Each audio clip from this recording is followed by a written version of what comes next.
और एक व्यक्ति चाबी घुमाता हुआ मेरे पास आया, बोले कप्तान क्या हाल है। मैंने भैया ठीक है। और मैंने कहा यार गुरु बड़े दिन बाद आप आए। बोले बस तुम्हारी याद आ रही थी। मैंने कहा यार याद तो आ रही थी, कुछ पैसे हैं। मैं बोले कितने में कि 8 लाख। अरे बोले भाई साहब घर जाके बताऊँ। मैं भैया चाय कल पी लेना और घर चले जाओ। इत्तेफाक से कहिएगा उसका आधा घंटे बाद टेलीफोन आया, बोले कप्तान पैसे मंगा लो। पिताजी नाराज, मेरी मम्मी नाराज, और वो तो नाराज होते तो कुछ क्या कहते, और तो और ससुराल वाले नाराज कि बोले जी आइए हमारे पागल हो गए हैं। नाराजगी की बात थी, लेकिन तो कहते आपसे बिल्कुल कहते। लेकिन वो दिन भी देखे हैं कि शाम को कंस्ट्रक्शन हो गया था, 5 बजे तक मजदूर खड़े हुए थे, हमारे पास 500 रुपये उनकी लेबर को देने के लिए नहीं थे। कहीं ऐसे ही एक हमारे गुरुजी थे, आज सही नहीं है उस दुनिया में, मैं बैठा हुआ था उनके पास, तो बोले ला एक पान खिला मुझको। मैंने पान मंगाया, खिलाया। सीनियर सुपरवाइजर थे, बोले ला आज तेरा हाथ देखूंगा, तू मेरा प्यारा लड़का है। मैंने हाथ दिखाया, हाथ देखते ही बोले यार तू तो नौकरी छोड़ जाएगा। कमल का ऑफर आता है तो क्या करेंगे? देखो आया पकड़ना होगा, पंजे से ही है। सुनो, पकड़ना पंजे से ही है। आया होगा आया नहीं होगा, लेकिन विनोद बंसल वो व्यक्ति है कि जहाँ है वो स्थिर है। बीजेपी के अंदर जितना आपको दिख रहा है, कुएं में भांग घुली हुई है इनके यहाँ। क्या स्थिति होगी अभी देखते जाओ। नमस्कार, मैं है विनोद जूनियर। सी पॉडकास्ट में आप सभी का स्वागत है। आज हमारे साथ सी पॉडकास्ट में शामिल होने के लिए विनोद बंसल जी आए हुए हैं, जॉन मिल्टन पब्लिक स्कूल के चेयरमैन, और साथ ही साथ आपको बता दें कि उनका पॉलिटिकल बैकग्राउंड भी काफ़ी अच्छा है। पॉलिटिक्स से भी ताल्लुकात रखते हैं, इस समय कांग्रेस में लीडर हैं। उनसे आपकी मुलाकात कराते हैं, उनके जीवन परिचय के बारे में जानते हैं, उनके सफ़र के बारे में जानते हैं, और पॉलिटिक्स के बारे में भी थोड़ा सा उनसे हम चर्चा करेंगे। विनोद बंसल जी, आपका स्वागत है सी पॉडकास्ट में। नमस्कार। बंसल जी, अब सबसे पहले तो जनता यही जानना चाहती है, हम भी जानना चाहते हैं, आपके कैरियर के बारे में थोड़ा कैरियर के बारे में बताएं कि शुरुआत कैसे हुई। पहले क्या आपका स्कूल ही था या पहले कहीं और थे, कुछ और कर रहे थे पहले? क्या मिशन क्या था, इरादा क्या था, आपका उद्देश्य क्या था? सही बात तो ये है कि हम टेलीफोन एक्सचेंज जो आज BSNL है वहाँ जॉब करते थे, और एक समय की बात है कि हम पढ़े हुए भी थे, और उसके साथ साथ हमारे दोस्त थे, उनकी मिसेज को एक जगह काम के लिए भेजा स्कूल में। और मज़े की बात यह है, उसने कहा मैं मिलने वालों की मिसेज को नहीं रखता। कोई बात नहीं है। हमारे दोस्त आए और बोले कि भाई साहब स्कूल खोलना है। तो बस ऐसी ही बात टेलीफोन एक्सचेंज में शाम को हो रही थी। एक किराए की बिल्डिंग खरीदी, किराए की बिल्डिंग पे गए और उसमें स्कूल एक चालू किया। वो स्कूल सबसे पहले साकेत कॉलोनी में था, उसके बाद हमने ताजगंज में किराए की बिल्डिंग से स्टार्ट किया। जज्बा था काम करने का, सोचा देखते हैं क्या होगा, ज़्यादा से ज़्यादा लॉस लगेगा तो झेल लेंगे। ये अचानक सर्विस, सरकारी गवर्नमेंट सर्विस, वही BSNL जैसी सर्विस, जहाँ एक टेलीफोन लगाने के लिए बड़े बड़े अप्रोच आती थी कि साहब हमारे यहाँ लगवा दीजिए, ठीक है, नंबर आता था, लाइन लगती थी उसमें, उसके बाद सीधा आपने एंट्री करी स्कूल की तरफ। जी, सबसे बड़ी बात ये थी, बात कुछ नहीं थी, वो हमारी भाभी लगती थी, और लगा यार देखे क्या क्यों ऐसा हम भी रखेंगे किसी को, और वो हुआ। फिर हमने अपनी जगह खरीदी। जब खरीदने के बाद आज की स्थिति ये है कि फिर हमने नौकरी से रिजाइन किया, यारस लिया, और उसके बाद स्कूल में पूरी तरह से आ गए। उसके साथ साथ मेरा रुझान हमेशा स्पोर्ट्स में भी रहा। स्पोर्ट्स के साथ साथ मैं चाहता था कि जनता के बीच में हम ज़रूर जाएं। कहने के लिए तो राजनीति होती है, हालांकि हर एक व्यक्ति के अपना अपना व्यू है और वो अपने हिसाब से सोचता है, लेकिन अपना व्यू है कि हम कुछ करेंगे। और उसके साथ साथ स्कूल के अंदर हमने चालू किया, और आज CBSE के 2 इंटरमीडिएट कॉलेज है, सीनियर सेकेंडरी हैं, वो चला रहे हैं। और सबसे बड़ी बात यह है कि B.Ed भी है, BTC भी है, और सब मैं आपको बताऊं, सही बात दिल की ईमानदारी के साथ, हमारे पास नहीं था कुछ भी, लेकिन मैं बजरंगबली का शिष्य हूँ। जो कुछ भी परेशानी आती थी मैं कहता कि तुम जानो, तुम्हारे हिसाब से मैं काम कर रहा हूँ, मुझे कुछ नहीं मालूम। और वास्तव में ऐसी घटनाएं घटित हुई जिसके बारे में हम कभी सोच नहीं सकते। जैसे कि मैं, आप कहें तो मैं एक घटना बताता हूँ। जी जी। मैं किसी से 8 लाख रुपए उधार लाया था और ले आया वो एक दिन पहले, जैसे कि आज सोमवार है, इत्तेफाक की बात है कि वो सोमवार को आए, उन्होंने खबर की, बोले भाई साहब मुझे पैसे चाहिए। ईमानदारी से मेरे पास कोई इंतजाम नहीं था। जैसे कि बजरंगबली का है, मैं मंगल को उनकी स्तुति करता हूँ, चोला चढ़ाता हूँ, और मैंने तो केवल यही कहा, गुरुदेव अब आप जाने। यू कांट इमेजिन, मैं पूजा करके दूसरे ब्रांच से और अपनी उस ब्रांच में आया, और एक व्यक्ति चाबी घुमाता हुआ मेरे पास आया, बोले कप्तान क्या हाल है? मैंने भैया ठीक है। और मैंने कहा यार गुरु बड़े दिन बाद आप आए। बोले बस तुम्हारी याद आ रही थी। मैंने कहा यार याद तो आ रही थी, कुछ पैसे हैं? मैं बोले कितने? बोले 8 लाख। अरे बोले भाई साहब घर जाके बताऊँ। मैं भैया चाय कल पी लेना और घर चले जाओ। इत्तेफाक से कहिएगा, उसका आधा घंटे बाद टेलीफोन आया, बोले कप्तान पैसे मंगा लो। तो इसको चमत्कार ही कहेंगे, इसको कोई किसी की होशियारी और समझदारी और मेहनत नहीं कहेंगे। नहीं कह सकते, बिल्कुल। जहाँ जीरो पे बैठे थे वहाँ अचानक जो तो है इसी प्रकार से सेकंड मेरी एक नेचर रही है जी कि मैं कोशिश करता हूँ कि कोई भी व्यक्ति हो और उसकी वाकई जॉइंट जो केस है, जेन्युइन केस है, मैं उसकी मदद करता हूँ। और मैं समझता हूँ कि किसी प्रकार से भी कोई, मैं समझता कभी कभी ऐसा होता है, बच्चे भी हैं घर में हैं, सब लोग हैं, परिवार सोचता है कि मतलब इनको नहीं देना चाहिए, लेकिन मैं चुपचाप मतलब पीछे से उनकी मदद कर देता हूँ। उसका कारण है कि आज तक जो कोई भी लक्ष्य मैंने लिया, मेरे को ज़्यादा परेशानी नहीं हुई। जहाँ तक एक मेरा सपना था स्पोर्ट्स के नाते, क्योंकि आप हमारे यहाँ खेलते हैं, आपने देखा होगा, मैंने इंडोर हॉल के लिए कोशिश की और उसको बनाया। कैसे बनाया? जब मैंने 2004 में 3 में बना रहा था, तब लोग कह रहे थे कि एक पागल आगरे के अंदर आ गया है। इतने में तो CBSE का कॉलेज बन जाता था। भाई हो सकता है उनकी अपनी सोच थी, मेरी सोच ये थी कि यदि कुछ करके जाओ, जाना तो ज़िंदगी में सबको यहाँ से है, कि कम से कम वो व्यक्ति उसको याद करें, यार विनोद कप्तान ने ये काम तो सही किया। तो मैं इंडोर हॉल बनाया हूँ जो मल्टीपर्पज़ हॉल है, जिसमें कि आप basketball, volleyball, badminton, table tennis खेल सकते हैं जी। और वो आगरा में अपने आप में है। और मैं मेरा प्रयास रहेगा कि अच्छे खिलाड़ी आगरा को दूं, और दिए भी हैं। बास्केटबॉल मैंने नेशनल भी खिलाड़ी दिए हैं, इंटरनेशनल एक खिलाड़ी दिया है।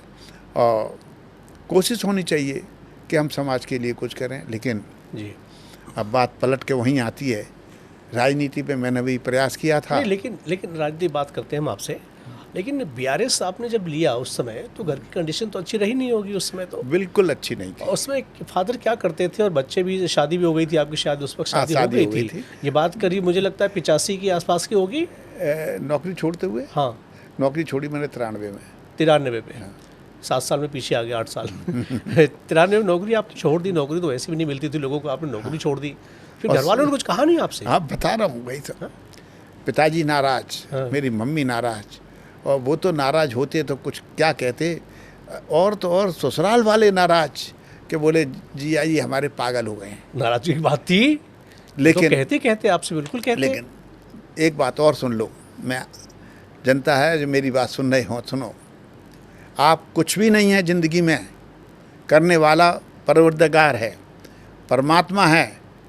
वो टेस्ट करता है कि तू कितना करता है। We are the just like the manager of God, और वो चाहता है वही कराता है। अब सीधी बात है भाई, बहुत से क्रिमिनल होते हैं, वो कहते हैं तू क्राइम करता रहे, तू शांति में मत आइयो। उसी प्रकार से कहते हैं कि तू जनता सेवा कर रहा है या नहीं। तो वाइफ का क्या रिएक्शन था उस समय?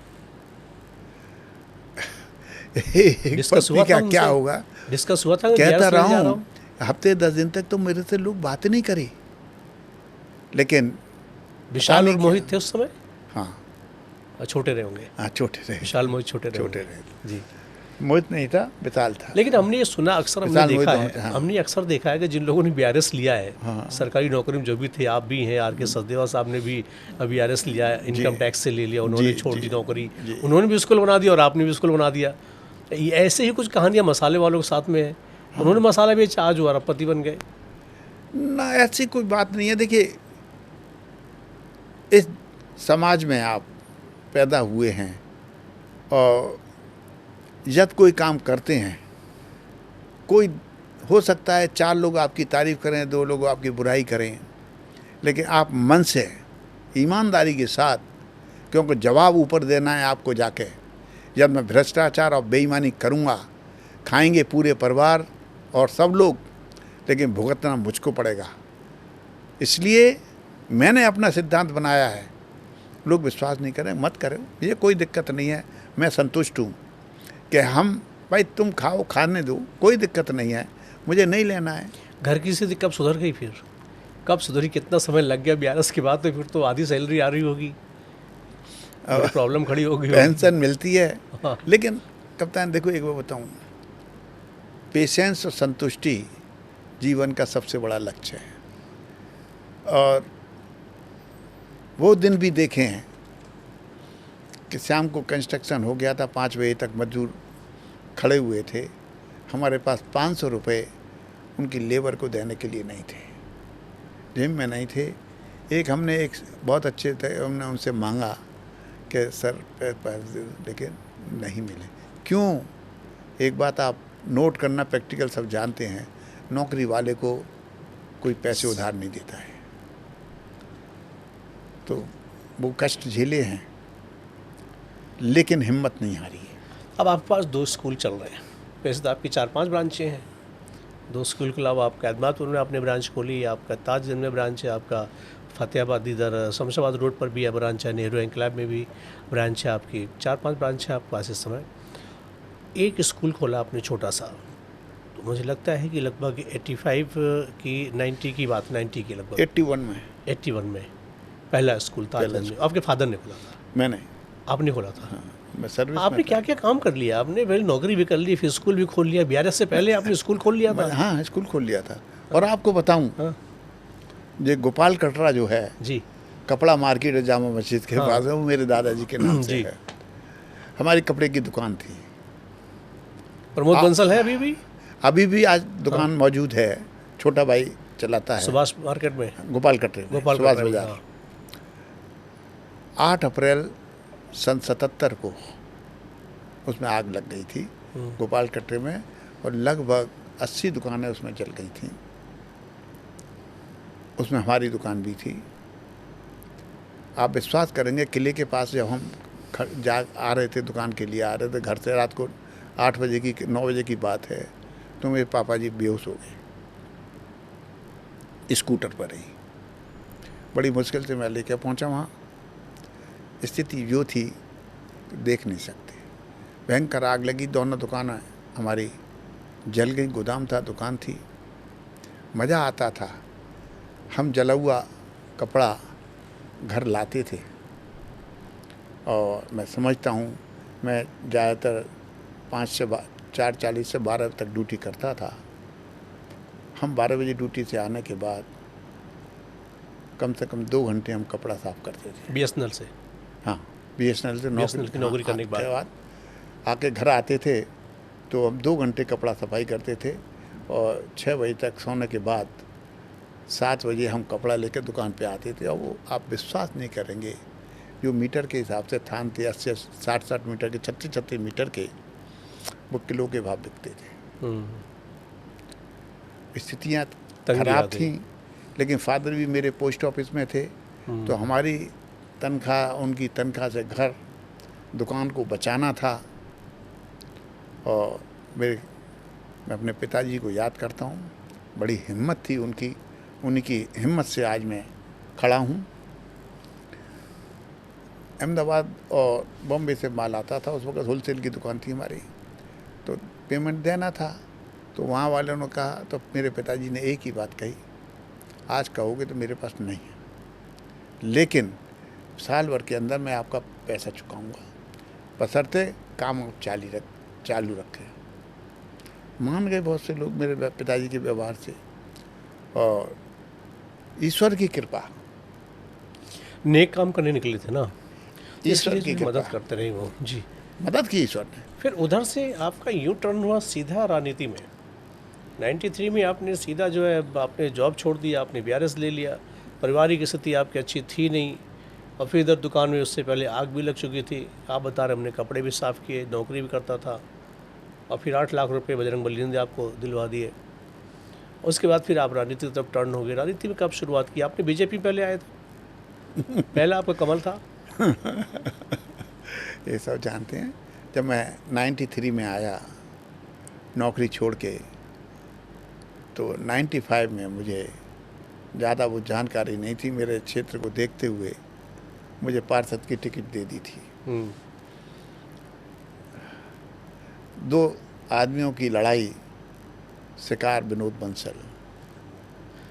रोटी आपको मिल गई, लड़ाई 2 लोग लड़ रहे थे। हरिद्वार द्विवेदी जी, हाँ, मैं जी, नाम जी। विचार वो भी नहीं है, लवानिया जी भी नहीं है। हाँ। उन दोनों की कुछ था और मैं था, और एक ने मुझे मतलब जो कुछ भी हो, किसी ने जिताने का काम किया, किसी ने हराने का काम किया, लेकिन मैं बजरंगबली का शिष्य हूँ। एक ही बात मैंने उनसे पूछी थी, मैंने कही भैया अच्छा हो तो मुझे जिता देना, नहीं तो हरा देना।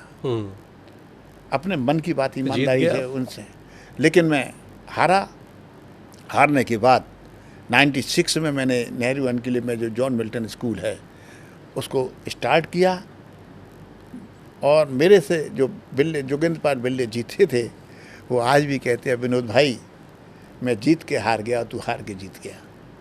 तो इसलिए सब कर्म करने पड़ेंगे आदमी को, कब क्या होगा। बहुत सी घटनाएं घटी, आप कह रहे हैं, मेरा मतलब मन था नहीं, लेकिन फिर भी मैं आया, मैं छोड़ा बीजेपी को और कांग्रेस के साथ। मतलब कैरियर ऐसा नहीं लगा आपको जाना मुझे किधर है? मुझे तो ये कैरियर देख के लग रहा है आपका कि आपको यही नहीं पता था कि मुझे जाना किधर है, मैं जाऊंगा किधर।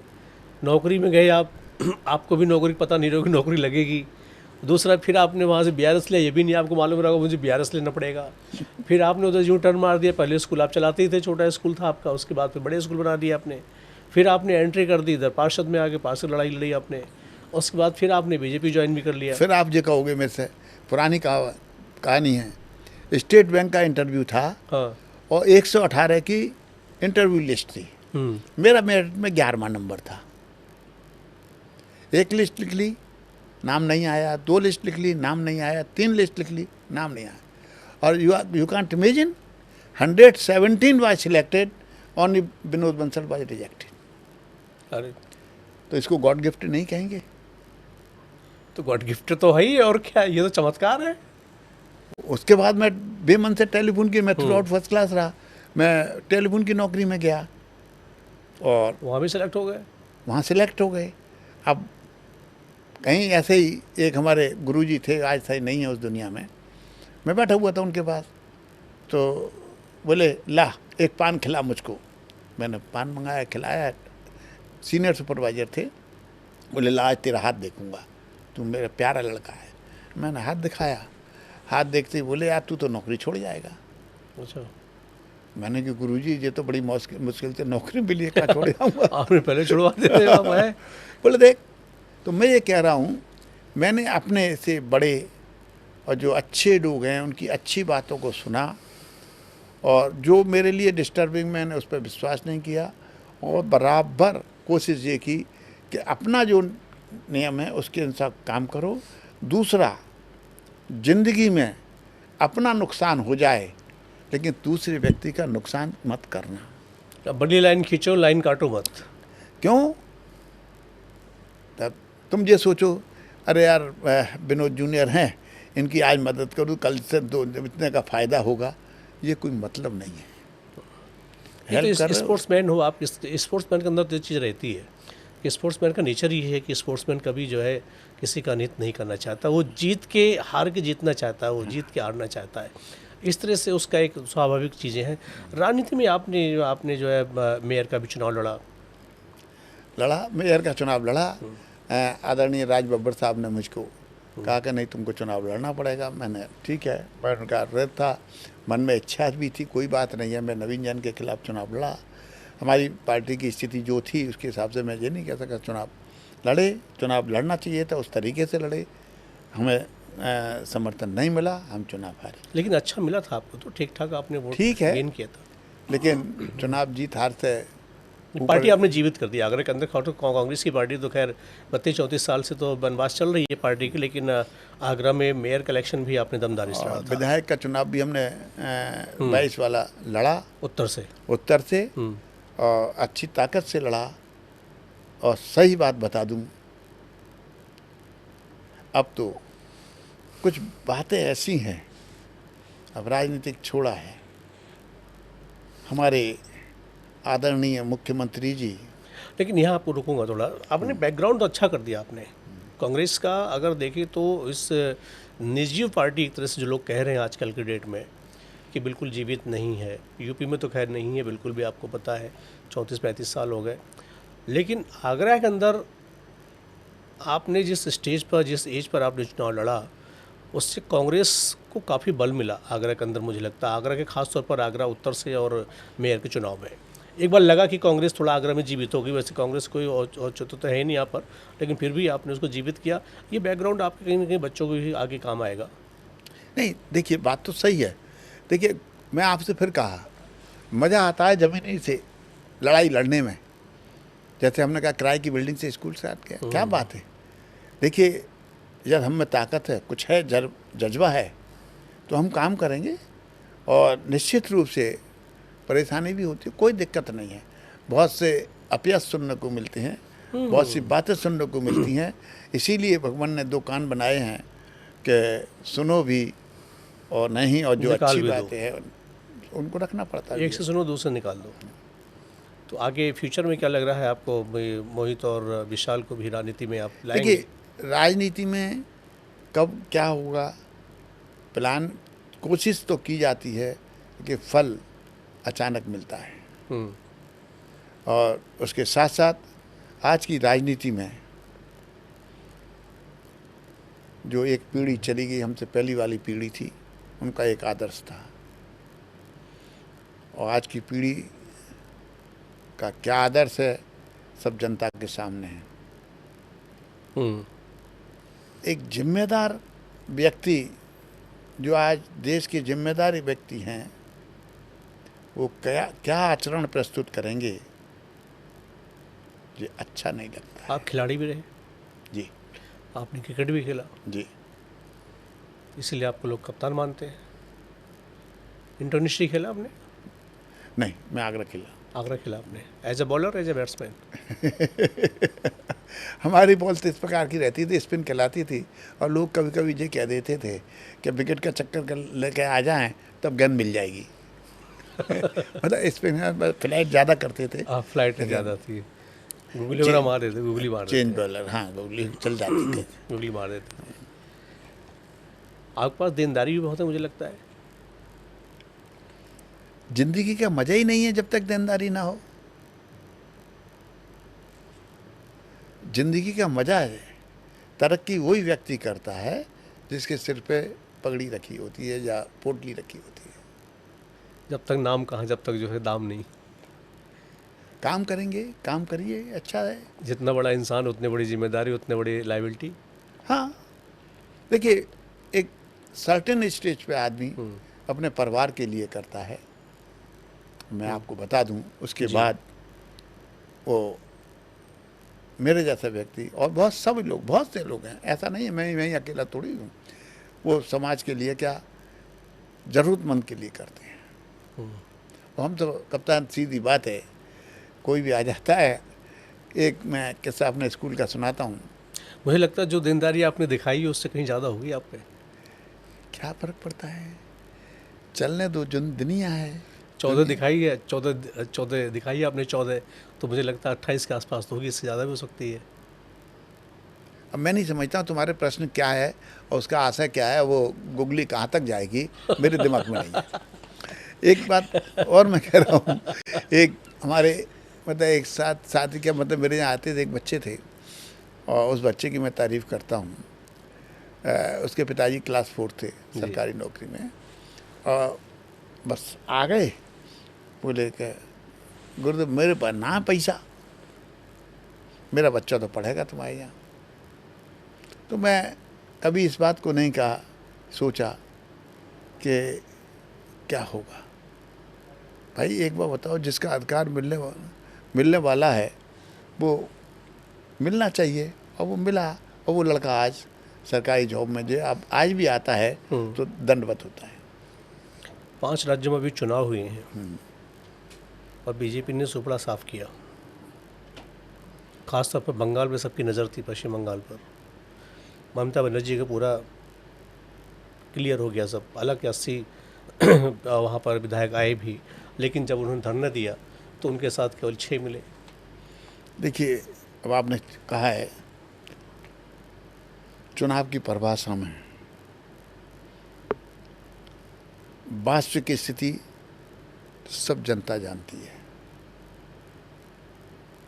मैं एक बात अवश्य कहूँगा, ऊंचे पद पर बैठे हुए प्रधानमंत्री हों, मुख्यमंत्री हों या मंत्री हों, 60% दल बदलू हैं सत्तारूढ़ पार्टी में है। और वो ऑन रिकॉर्ड तो नहीं कहते हैं, लेकिन चर्चा में अंदर बैठ कर कहते हैं कि सब वाशिंग मशीन में आके धुले हैं।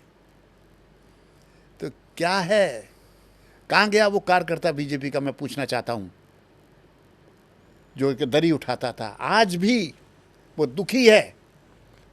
आगरा की स्थिति भी देख लीजिए आप, कितने दल बदल कर बीजेपी में हैं।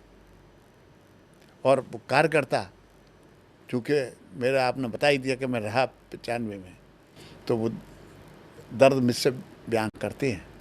बोले कि आज की स्थिति ये है, कार्यकर्ता वही की वही है, विधायक हो, मंत्री हो या मुख्यमंत्री। दल बदलने का काम तो राजनीति का पुराना फंडा है। दल बदलने का काम तो पुराना फंडा है। हाँ, आपकी बात से एग्री करता हूँ, लेकिन कुछ मापदंड हुआ करते थे। अब काफ़ी डिफरेंस आ गया है। पहले राजनीति अलग थी, आज की राजनीति अलग लोग मानते हैं। आज एआई का ज़माना आ गया है। नहीं, देखिए, चाहे जो आज देखिए लगता बड़ा आसान है कप्तान, जब आज मैच को दूसरा जीतता है, हम हारते हैं तो हमारी स्थिति दूसरी होती है, और जो जीतता है उसकी दूसरी। लेकिन कभी किसी लम्हे पे आकर वही हारता है, हम जीतते हैं तो उसकी स्थिति क्या होती। लेकिन मैं कहना चाहूँगा, घमंड मत करो। जो राजनीतिक वातावरण था, गंदा मत करो। आज जो आप बोएंगे तो कल काटना भी पड़ेगा, भुगतना भी पड़ेगा। मेरा सजेशन है, सुझाव है। भाई मैं छोटा राजनीति में कोई ना विधायक, ना सांसद, ना पार्षद, पार्टी तो बड़ी है, लेकिन एक बात अवश्य पार्टी तो कहना बड़ी है। चाहूँगा कि जो कुछ भी आज के माहौल में किया जा रहा है, देखिए क्या क्या होता है। हमारे प्रधानमंत्री, कमल का ऑफर आता है तो क्या करेंगे? देखो, आया पकड़ना होगा, पंजे से ही है। सुनो, पकड़ना पंजे से ही है कमल को भी। आया होगा, आया नहीं होगा, लेकिन विनोद बंसल वो व्यक्ति है कि जहाँ है वो स्थिर है। और दूसरी बात मैं कहता हूँ कि क्या स्थिति चल रही है देश की। आप कहते हैं पेट्रोल डीजल ये सब महंगाई नहीं है। आदरणीय हमारे क्या नाम है, रक्षा मंत्री जी, मैंने पढ़ रहा था 2-3 दिन से, देख रहा हूँ कि महंगा कोई नहीं है, सब चंगासी। मैं आप सब लोगों से कहना चाहता हूँ कि देखें जिनका ज़मीन पे आ गए। पेट्रोल तेज, डीजल तेज, गैस तेज, छोटा सिलेंडर 800 के ऊपर, और जो सड़क पर बेचारे खोमचा लगा रहे हैं वो लगा रहे हैं, उनके दिल को पूछो। और दुख तो जब होता है कैसी राजनीति कर रहे हैं।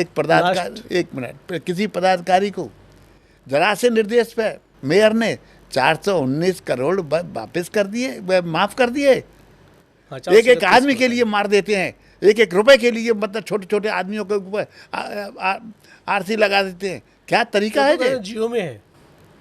वो तो जियो में है। वो तो 1962 का जियो दिखा रहे थे। 1962 का 1993 में परिवर्तन जब हुआ, चेंज सेकंड, इनकी आत्मा मर गई। उन्होंने कहा कि नहीं, जियो में है। अगर अरे जियो है तो क्या हुआ, तुमने कमाया। पब्लिक सेक्टर पर अगर कोई अगर काम करने आता है, टेलीफोन का काम करने आया, बिजली का देने के लिए आया, तो जो किराया है वो उससे परमिशन, वो परमिशन नहीं लेगा उससे किराया। अच्छा, एक ही आदमी में ये टोरेंट के छोड़ेंगे।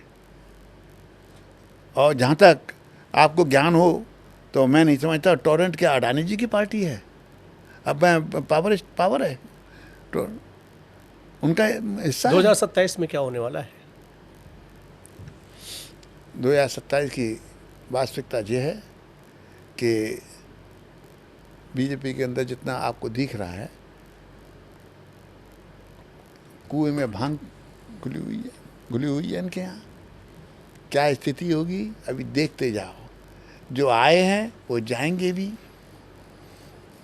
चलिए, बहुत बहुत शुक्रिया आपका विनोद बंसल जी पॉडकास्ट में शामिल होने के लिए। तो विनोद बंसल जी से हमारी बातचीत हुई। विनोद बंसल का कहना है कि बड़ी ताज्जुब वाली बात है कि 1993 में इन्होंने नौकरी को ठोकर मार दी और छोटा सा स्कूल चलाते थे। लेकिन कई लोगों की हमने कहानी सुनी है कि जो लोग नौकरी को ठोकर मारते हैं, जो नौकरी छोड़ देते हैं, BRS लेते हैं, चाहे वो किसी भी डिपार्टमेंट का हो, वो बड़ी तरक्की करते हैं। और एक नहीं कई लोग ऐसे मिले हमसे, उसमें विनोद बंसल ही शामिल हैं। तो उसके बाद फिर ये स्कूल 10 स्कूल बनाते गए। लेकिन कहते हैं कि इनका कहना है कि भाई अगर इरादे आपके मजबूत हों, सच्चे दिल से काम करने के लिए आप निकले हो, परेशानियां कठिनाइयाँ आती हैं, तमाम ताने सुनने पड़ते हैं, लेकिन अगर हौसला बुलंद है आपका और ईमानदार हैं आप, तो आपका ईश्वर भी साथ देता है। वैसा ही आज विनोद बंसल जी के साथ में हुआ, जो एक पार्षद से लेके, एक स्कूल से लेकर और एक टेलीफोन के मेंबर से लेकर कैरियर शुरू किया और आज वो अपना 3 से 5 स्कूल चला रहे हैं और कैरियर भी उनका काफ़ी अच्छा है। नमस्कार।